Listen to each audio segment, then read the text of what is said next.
ನೀವೇನೂ ನಮ್ಮ ಚಾನಲ್ಸ್ಗೆ ಸಬ್ಸ್ಕ್ರೈಬ್ ಆಗಿಲ್ಲ ಅಂದರೆ ಈ ಕೂಡಲೇ ಸಬ್ಸ್ಕ್ರೈಬ್ ಬಟನನ್ನು ಒತ್ತಿ, ಹಾಗೆ ಪಕ್ಕದಲ್ಲಿರೋ ಬೆಲ್ ಐಕಾನ್ನ ಕ್ಲಿಕ್ ಮಾಡಿ. ಫಸ್ಟ್ ಕಾರ್ಡ್ ನನಗೆ 5 ಆಫ್ ಸಾರ್ಟ್ಸ್ ಬಂದಿದೆ. 5 of swords it self is A fighting card ಅಂತ ಹೇಳ್ತೀವಿ. ಸೊ ತುಂಬ ಜಗಳ, ತುಂಬ ಆರ್ಗ್ಯುಮೆಂಟ್, ಸೋ ಮಚ್ ಫೈಟಿಂಗ್ ಅಂತ ಕಾರ್ಡ್ ಹೇಳುತ್ತೆ. ಸ್ವಲ್ಪ ಟ್ರಿಗರಿಂಗ್ ಇರುತ್ತೆ. ಅದರ್ ಪರ್ಸನ್ ಏನೇ ಹೇಳಿದ್ರು ಯಾವುದಕ್ಕೂ ಟ್ರಿಗರ್ ಮಾಡ್ತಾ ಇದ್ದಾರೆ ಅಂತ ಅನಿಸುತ್ತೆ. ಇದರಿಂದ ಆರ್ಗ್ಯುಮೆಂಟ್ ಸ್ಟಾರ್ಟ್ ಆಗಿ ಸೊ ಕಮ್ಯುನಿಕೇಷನ್ ಸ್ಟಾಪ್ ಆಗೋ ಅಂಥ ಚಾನ್ಸಸ್ ಇದೆ. ಮೇ ಬಿ ಕೇರ್ಫುಲ್ ಆಗಿರಿ ಅಂತ ಹೇಳ್ತೀನಿ.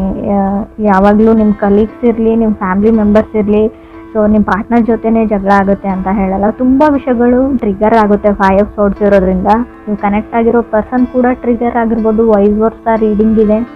ಕ್ರಾಸ್ ವಾಚರ್ಸ್ ಯಾರಾದರೂ ನೋಡ್ತಾ ಇದ್ದರೆ ಪೇಷನ್ಸಿಂದ ಇರಿ ಅಂತ ನಾನು ಹೇಳ್ತೀನಿ. ಸ್ವಲ್ಪ ಕೇರ್ಫುಲ್ಲಾಗಿ ಕೂಡ ಇರಿ. ನಿಮ್ಮ ಸ್ಪೀಚ್ ಬಗ್ಗೆ ನೀವೇನು ಮಾತಾಡ್ತೀರಾ ಅದ್ರ ಬಗ್ಗೆ ನಿಮಗೆ ಗಮನ ಇರಲಿ ಅಂತ ಹೇಳ್ತೀನಿ ನಾನು. ಸೆಕೆಂಡ್ ಕಾರ್ಡ್ ನನಗೆ ಕಿಂಗ್ ಆಫ್ ಕಪ್ಸ್ ಬಂದಿದೆ. ಆಬ್ಸೆಸಿವ್ ಅಂತ ಹೇಳ್ತೀವಿ, ಆಬ್ಸೆಸಿವ್ ಇನ್ ಲವ್ ಅಂತ ಹೇಳ್ತೀವಿ. ನೀವು ತುಂಬ ಟೈಮಿಂದ ಅಥವಾ ತುಂಬ ವರ್ಷಗಳಿಂದ ಸೊ ಆ ಪರ್ಸನ್ ಜೊತೆ ಇರ್ಬೋದು, ಲಾಂಗೆಸ್ಟ್ ಟೈಮಿಂದ ಅಂತ ಹೇಳ್ಬೋದು. ಮೇ ಬಿ ನಿಮ್ಗೆ ಅನಿಸಿರ್ಬೋದು, ನಾನು ಇಷ್ಟಪಟ್ಟಿರೋ ವ್ಯಕ್ತಿ ಇವರಲ್ಲ, ನಾನು ಅಂದ್ಕೊಂಡಿರೋ ವ್ಯಕ್ತಿ ಇವರೇನಾ ಅಂತ ನಿಮಗೆ ಡೌಟ್ಸ್ ಬರ್ಬೋದು. ಏನು ಅಂದರೆ ಈ ಮಂತಲ್ಲಿ ಎಸ್ಪೆಷಲಿ ನಿಮಗೆ ಸ್ವಲ್ಪ ಪೇಷನ್ಸ್, ತಾಳ್ಮೆಯ ಅಗತ್ಯ ತುಂಬಾ ಇದೆ ಅಂತ ಹೇಳ್ಬೋದು. ಮೇ ಬಿ ತುಂಬ ಅವರು ಟ್ರಿಗರ್ ಮಾಡ್ಬೋದು ನಿಮಗೆ ಜಗಳಕ್ಕೆ, ಅಥವಾ ಅವ್ರಿಗೆ ಗೊತ್ತಿಲ್ಲದೇ ನಿಮ್ಗೆ ಹರ್ಟ್ ಮಾಡ್ಬೋದು. ಹರ್ಟ್ಫುಲ್ ವರ್ಡ್ಸ್ ಅಂತ ಹೇಳ್ತಾ ಇದೆ ಕಾರ್ಡು. ಥರ್ಡ್ ಕಾರ್ಡ್ ನನಗೆ ಏಸ್ ಆಫ್ ಪೆಂಟಿಕಲ್ಸ್ ಬಂದಿದೆ. ಮೇ ಬಿ ಹಣನೂ ಇಶ್ಯೂ ಆಗಿರ್ಬೋದು, ನಿಮಗೆ ಹಣಕಾಸಿನ ವಿಚಾರದಲ್ಲೂ ಜಗಳ ಆಗಿರ್ಬೋದು.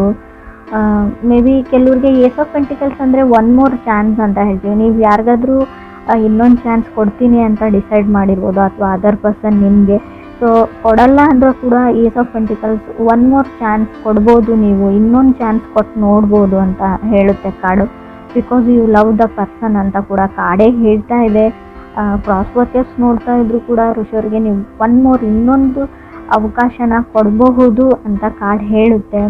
ಫೋರ್ತ್ ಕಾರ್ಡ್ ನನಗೆ 9 ಆಫ್ ವಾಂಡ್ಸ್ ಬಂದಿದೆ. 9 ಆಫ್ ವಾಂಡ್ಸ್ ಅಂದರೆ fighting in the war zone ಅಂತ ಹೇಳ್ತೀವಿ. ಬರೀ ಜಗಳ, ನಿಮ್ಮ ಫ್ಯಾಮಿಲಿ ಮೆಂಬರ್ಸ್ ಅವ್ರ ಫ್ಯಾಮಿಲಿ ಮೆಂಬರ್ಸ್ ನಡುವೆನೂ ಜಗಳ ಆಗ್ಬೋದು. ಸೊ ರಿಯಲ್ ಎಸ್ಟೇಟ್ ವ್ಯವಹಾರನ ಮಾಡಬೇಡಿ ಅಂತ ಹೇಳ್ತೀವಿ. ಅದರಿಂದ ಕೂಡ ಜಗಳ ಸ್ಟಾರ್ಟ್ ಆಗ್ಬೋದು. ಈ ಹಣಕಾಸಿನ ವಿಚಾರದಲ್ಲಿ ಸ್ವಲ್ಪ ದೊಡ್ಡ ಮಟ್ಟದ ಟೆನ್ಷನ್ ಕೂಡ ನಿಮಗೆ ಬರ್ಬೋದು. ಹಾಗೆ ಕೂಡ ನಿಮ್ಮ ಮದುವೆ ಫಿಕ್ಸ್ ಆಗಿದ್ದರೆ, ಎಂಗೇಜ್ಮೆಂಟ್ ನಡೀತಾ ಇದ್ರು ಕೂಡ ಅಲ್ಲಿ ಗಲಾಟೆಗಳಾಗ್ಬೋದು ಸಂಬಂಧಿಕರ ಮಧ್ಯೆ, ರಿಲೇಟಿವ್ಸ್ ಮಧ್ಯೆ ಅಂತ ಕೂಡ ಆ ಕಾರ್ಡ್ ಹೇಳ್ತಾ ಇದೆ. ಫಿಫ್ತ್ ಕಾರ್ಡ್ ನನಗೆ 9 ಆಫ್ ವಾಂಡ್ಸ್ ಬಂದಿದೆ. ಎಕ್ಸಾಸ್ಟೆಡ್, ಟಯರ್ಡ್ ಅಂತ ಹೇಳುತ್ತೆ. 9 ಆಫ್ ವಾಂಡ್ಸ್ ಅಂದರೆ ಫೈಟಿಂಗ್ ಅಂತ ಹೇಳ್ತೀವಿ. ನಂಗೆ ಗೊತ್ತಿಲ್ಲ ಯಾಕಿಷ್ಟು ಜಗಳಗಳು ನಡೀತಾ ಇದೆ, ಆರ್ಗ್ಯುಮೆಂಟ್ಸ್, ಫೈಟಿಂಗ್ ನಡೀತಾ ಇದೆ ಅಂತ ಕೂಡ ಅರ್ಥ ಆಗ್ತಾ ಇಲ್ಲ. ಕೆಲವ್ರಿಗೆ ನಿಮಗೆ ಗೊತ್ತಿದೆ ಫ್ಯಾಮಿಲಿ ಮ್ಯಾಟರ್ಸ್ ಅಂತ ಹೇಳಿ, ಸೊ ಅದನ್ನು ರಿಸಾಲ್ವ್ ಮಾಡ್ಕೊಳ್ಬೋದು. ಬಟ್ ಜಾನಲ್ಲಿ ಆಗೋದು ತುಂಬ ಕಷ್ಟ. ಅದಕ್ಕೆ ಸ್ವಲ್ಪ ಟೈಮನ್ನು ಕೊಡಿ ನೀವು ಅಂತ ಹೇಳ್ತಾ ಇದ್ದೀನಿ ನಾನು. ಸ್ವಲ್ಪ ಡಿಸ್ಟರ್ಬೆನ್ಸ್ ಇದ್ದರೂ ಕೂಡ ಅಡ್ಜಸ್ಟ್ ಮಾಡ್ಕೊಳ್ಳಿ. 6th ಕಾರ್ಡ್ ನನಗೆ 6 ಆಫ್ ಸಾರ್ಟ್ಸ್ ಬಂದಿದೆ. Another opportunity. ನಿಮಗೆ 6 ಆಫ್ ಸಾರ್ಟ್ಸ್ ಇರೋದ್ರಿಂದ ಖಂಡಿತವಾಗಿ ಅವ್ರಿಗೆ ಸೊ ಪೇಷನ್ಸಿಂದ ಇದ್ದರೆ ನಿಮ್ಗೆ ಇನ್ನೊಂದು ಚಾನ್ಸ್ ಅಥವಾ ಆಪರ್ಚುನಿಟಿ ಸಿಗುತ್ತೆ. ಆ ಆಪರ್ಚುನಿಟೀಸಿಂದ ಎಲ್ಲನೂ ಸರಿ ಹೋಗುತ್ತೆ ಕೆಲವ್ರಿಗೆ ಅಂತ ಹೇಳ್ಬೋದು. ಎಷ್ಟೇ ಜಗಳ ಇರಲಿ, ಏನೇ ಆಗಿರಲಿ, ಪ್ಯಾಚಪ್ ಆಗಿ ಒಂದು ಏನು ಹೇಳ್ತಾರೆ ಸುಂದರವಾದ ಬದುಕು, ಲೈಫ್ ಅಂತ ಹೇಳ್ಬೋದು. 7th ಕಾರ್ಡ್ ನನಗೆ 5 ಆಫ್ ಸಾರ್ಟ್ಸ್ ಬಂದಿದೆ. ಇನ್ನೂ ಕೆಲವ್ರಿಗೆ 3 ಆರ್ಗ್ಯುಮೆಂಟ್ಸ್ ಹೇಳ್ತೀನಿ. ನಂಗೆ ಗೊತ್ತಿಲ್ಲ, ರೀಡಿಂಗೇ ಇದೇ ಥರ ಇದೆ, ಬರೀ ಜಗಳ ಆರ್ಗ್ಯುಮೆಂಟ್ಸ್ ಅಂತ ಹೇಳ್ತೀನಿ ಅಂತ ಅಂದ್ಕೊಳ್ಬೇಡಿ. Fighting for a wrong reason ಅಂತ ಹೇಳುತ್ತೆ. ನೀವು ಅಥವಾ ಅದರ್ ಪರ್ಸನ್ನು ಒಂದು ತಪ್ಪಾದ ಕಾರಣಕ್ಕೆ ನೀವು ಜಗಳ ಆಡ್ತಾ ಇದ್ದೀರಾ.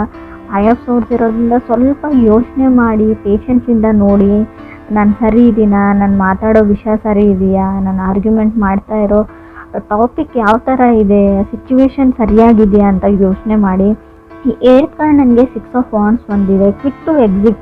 ತುಂಬ ಬೇಗ ನಾನು ಬಿಟ್ಬಿಡ್ತೀನಿ, ನಾನು ಸಪ್ರೇಟ್ ಆಗಿಬಿಡ್ತೀನಿ, ಡಿವೋರ್ಸ್ ತೊಗೊಂಡ್ಬಿಡೋಣ ಅಂತೀರಾ ನೀವು ಅಥವಾ ಅದರ್ ಪರ್ಸನ್. ಅವ್ರಿಗೆ ನಿಮಗೆ ಬ್ಲೇಮ್ ಬರುತ್ತೆ ಅಂತ ಹೇಳ್ಬೋದು.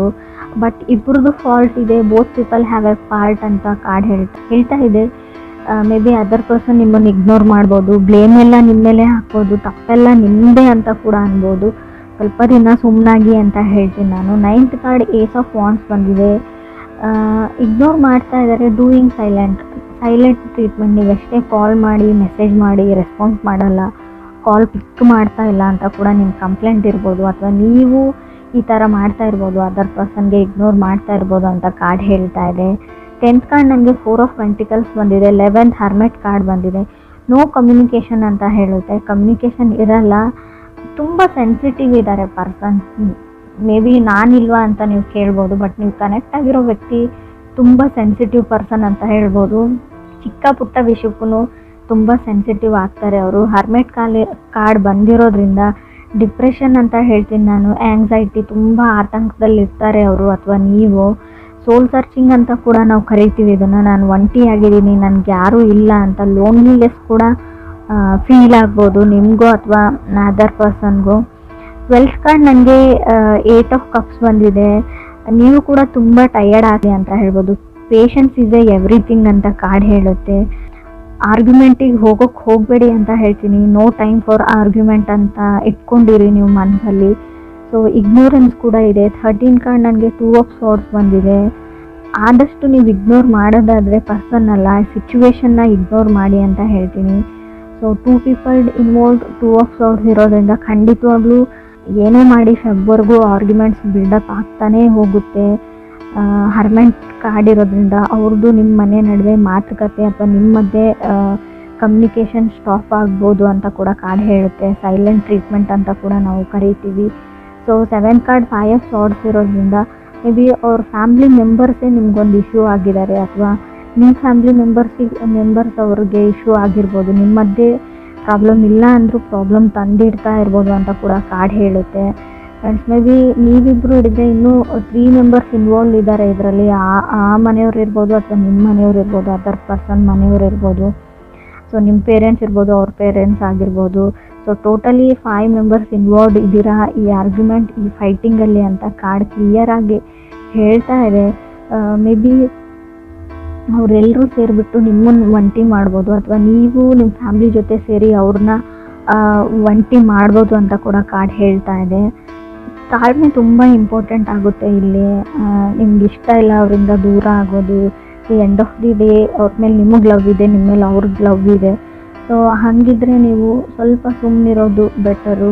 ಯಾರದೇ ಸಜೆಷನ್ನ ತೊಗೊಳಕ್ಕೆ ಹೋಗಬೇಡಿ ಅಂತ ಕೂಡ ನಾನು ಹೇಳ್ತೀನಿ. ರಾಂಗ್ ಸಜೆಷನ್ಸ್ ಕೊಡ್ತಾರೆ ಅವರು, ರಾಂಗ್ ರೀಸನ್ಸ್ಗೆ ನೀವು ಫೈಟ್ ಮಾಡ್ತೀರಾ. ಸೊ ಅದು ಜಗಳಾಡೋ ವಿಷಯನೂ ಆಗಿರಲ್ಲ ಅಂತ ಕೂಡ ಕಾರ್ಡ್ ಹೇಳ್ತಾ ಇದೆ. ಎವ್ರಿ ಡೇ ಆರ್ಗ್ಯುಮೆಂಟ್ ಅಂತ ಹೇಳುತ್ತೆ 8 ಆಫ್ ಕಪ್ಸ್ ಇರೋದ್ರಿಂದ. ಸ್ವಲ್ಪ ನೆಗೆಟಿವ್ ರೀಡಿಂಗ್ ಇದೆ, ನಾನು ಒಪ್ಕೊಳ್ತೀನಿ.